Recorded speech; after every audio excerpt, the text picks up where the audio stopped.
So here we are in the book of Exodus, and you have survived now probably quite a bit of the writing of the law, and we're into chapter 24, where God reaffirms the covenant of Israel with Moses and Abraham.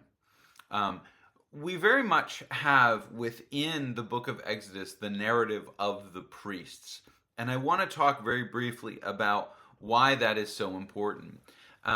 Moses and Aaron are what we call the priestly class. They're of the tribe of Levi. And so their focus is going to be on the tabernacle and the sacrifices.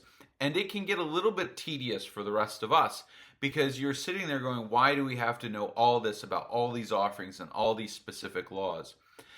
What we have in Exodus, Leviticus, and Numbers mixed in with the narrative is the law code, the way that the priests would make decisions about how things conformed to the path that the Israelite God, Yahweh or Yahweh or Jehovah or Adonai is how the Hebrews say it so they don't have to say his name, how they made judgments and decisions on things.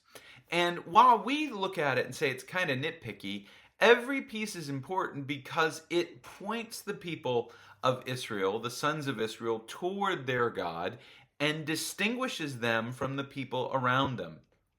So their tabernacle makes them unique to everybody around them. Their method of worship makes them unique.